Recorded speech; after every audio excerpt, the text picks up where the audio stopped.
welcome back to Kids Club Online. This week's craft is called the acrylic pour. And some of us have already done this craft if you're with us from way in the beginning, but we decided to do it again just for our new friends that have joined us so that they would be able to do this craft with us. So basically, it's just a really fun and unique way of painting that gives you this really cool design. There's a bunch of different ways you can do it, and it's really fun, so that's why we decided to bring it back. And so let's get our materials and let's get to crafting.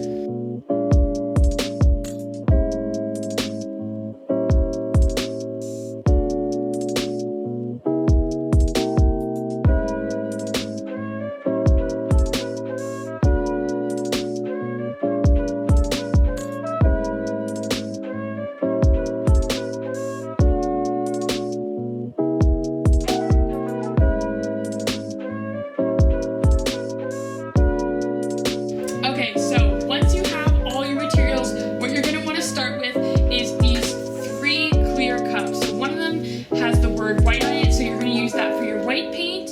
And then there's the 2 cups that don't have any words on it, and you're going to use that for your colors. So you're going to grab your white paint, put it with the cup that says white, and then you're going to pick 2 other colors. You could do more if you wanted, but we just gave you enough of the glue for 2. If you wanted to get more glue, you could totally do that. So I'm going to pick this blue and this green, and I'm going to put those with the cups that are unmarked. And then this red cup is going to be what we're going to mix everything in to eventually go on your canvas. So what you're going to want to start with is filling your glue up to the line on all 3, and then you're going to fill the rest of that space with the paint in each of the cups.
Okay, so as you guys know, this is called an acrylic pour, which means that we're going to actually be pouring this paint into a cup to go on the canvas. But first, we have to figure out the viscosity of the paint and what the correct viscosity is. But we don't even know what viscosity is right now. So let's jump to a science lesson with Dr. Linda and find out.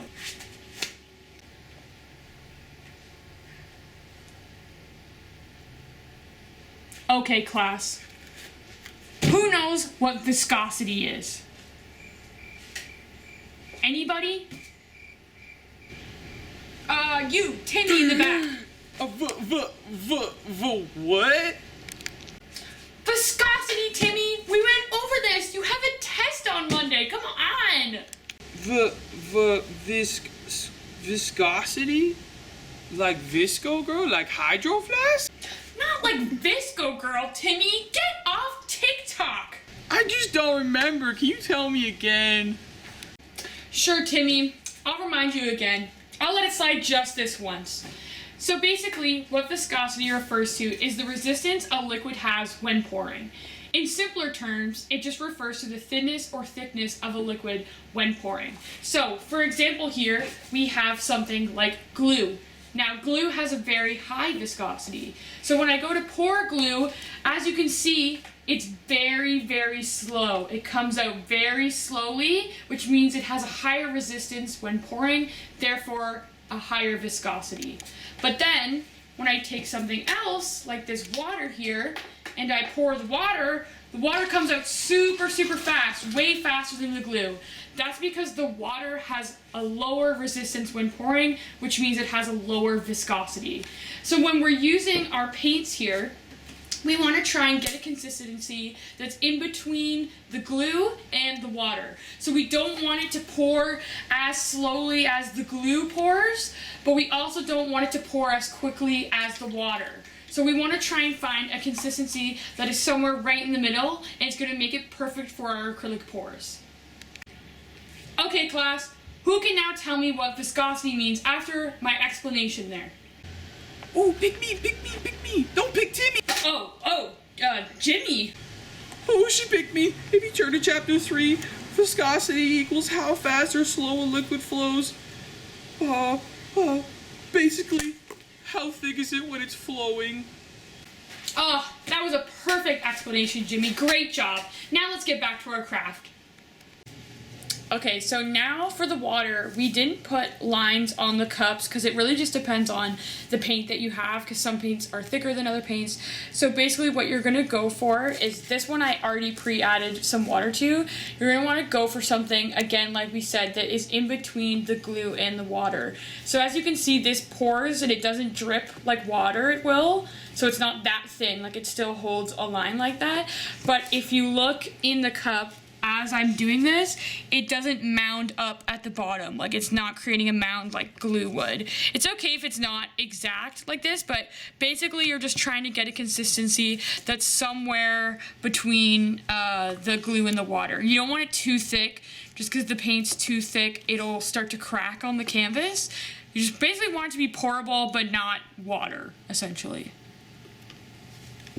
So basically for this green one, as you can see, like I'm literally just gonna put the smallest amount of water in here, just like that. And right when you start to stir it, it might feel like it's really watery and you might be like, oh no, I wrecked it. But as you really give it a stir, it'll start to mix in and then you'll realize, oh, I could probably add more. So if you can see with this one's definitely a lot thicker. It definitely does the mound at the bottom. I'll show you again. See how it creates like a mound at the bottom? So that's how you know that one is too thick. You want to try and get it so that they're all similar. So you don't really want one that's going to be a lot thicker, just because then if you have one paint that's considerably thicker, that paint will sink to the bottom and you won't see it as much within the pour.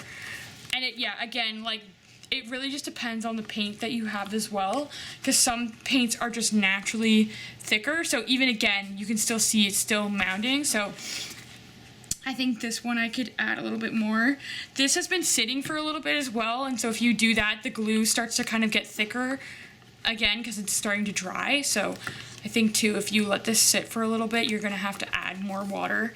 It's not exact, and I would say if you get to the place where you think it's too runny, you could always add more paint to like thicken it up again, or if you have any glue at your house, you can just add more glue.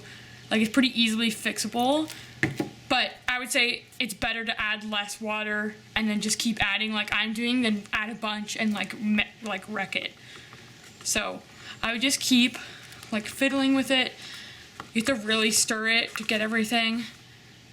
And so that's looking better. It's still looking a little thick. As you can see, it's still kind of doing the mound. So I'm just gonna add a little bit more, and after this, I think we should be okay. So yeah, right when I do it, it gets really watery, but then as you stir it, it'll start to mix in. So yeah, that one I think is about done. You could add a little bit more water, or you could just leave it. It doesn't have to really be exact. But yeah, that's basically what you're looking for.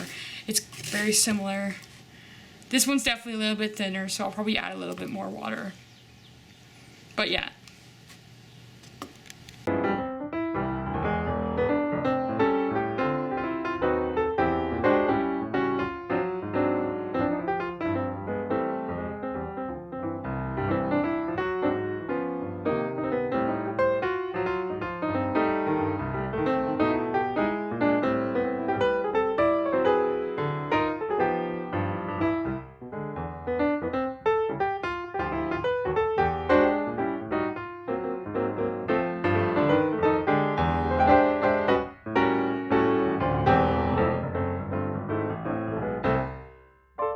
Okay, so now we're gonna actually get into doing the acrylic pour. So basically what you want to do is you want to start with your white, and so you're just gonna pour a good amount in there, just like that, just for the base.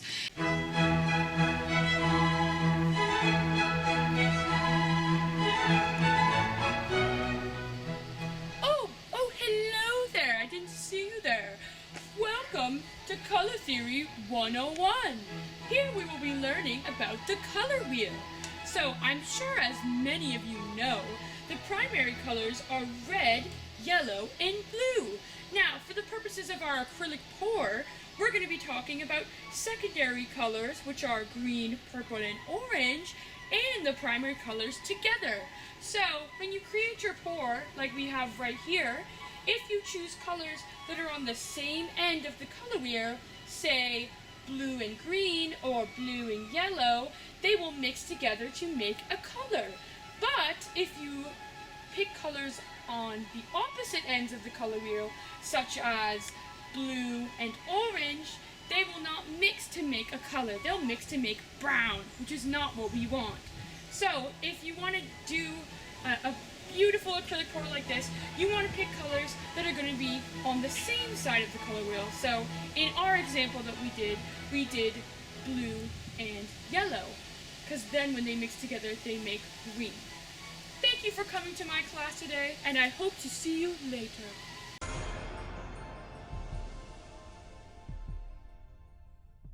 And basically, if you have two colors that don't mix to make a color, so if these two mix together, they're just gonna make some kind of bluey green color, it'll be fine. But say you had purple and yellow per se, if those two colors mix together, they're gonna make brown. So if you have colors like that, you're gonna wanna separate your layers by white each time. But if you don't, like if you had red and yellow, that would just make orange, so that's fine if they're beside each other. Then you can actually do what I'm doing right now. And so like I'd add green, and then if I had a color that didn't mix, I would put white again, but because I do, I can just go with the blue. And then you're basically just gonna repeat that in any order that you really want to do. You can like fill it to around halfway. The canvas isn't super big, so you should be fine to do like around half. Like you could probably get away with that. Also, if it doesn't turn out the way you want it to at the beginning, you can use your extra paint and just re-pour it right over top, and it'll work totally fine. So yeah, once you have that, you're gonna want to put something underneath the canvas just to raise it up a little bit, just so that when it drips, it can drip off. You're probably gonna want to use a garbage bag for this, or just do it outside, just because it can get like pretty messy. You can use those cups under here if you don't have a plastic cup. It just makes it less messy. So basically what you're gonna do is you're gonna take your cup, you're gonna put your canvas on top, you're gonna flip it over. It's okay if it starts to like seep out. I'm gonna put it back on here, and then I'm gonna lift it up. And so it'll start. You're definitely gonna get messy in this. I don't think there's really any way around that. I'm just gonna let it sit for a second.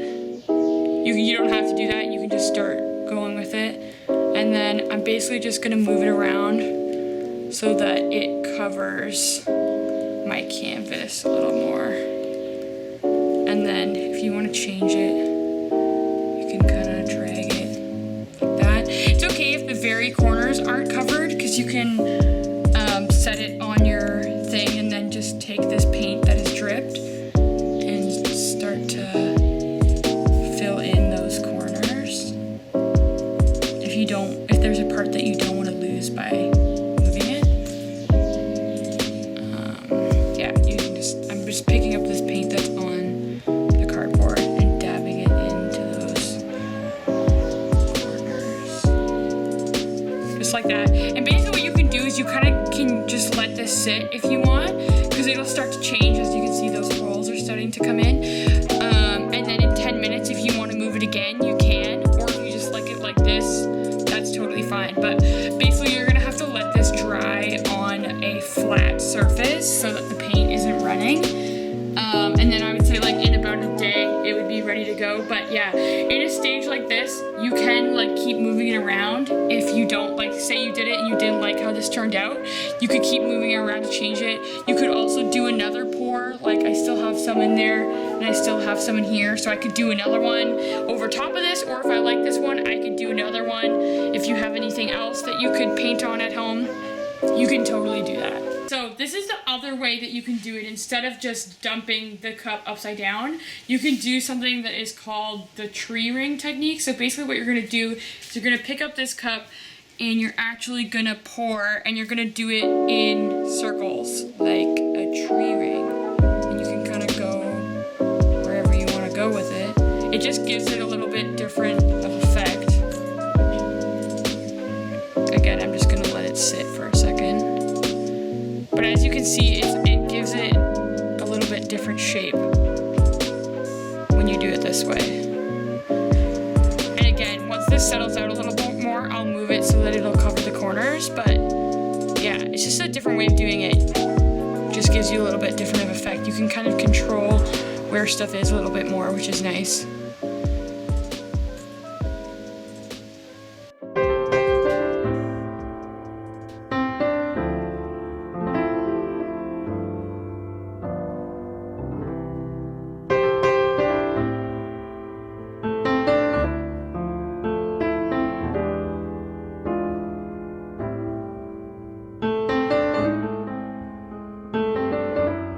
Okay, so as you can see, as time goes on, these cells, which are the circles, will open up a little bit more. So at this point, you could leave it like this if you like it, or you could start moving it around to shift stuff. Like if you didn't like this section, you could tilt it that way and that would go off the side, or you can just leave it exactly how it is. But this gives you like a little bit different of effect here with the tree ring method. But yeah, overall, like I think this turned out pretty well, and I hope you guys enjoy the craft.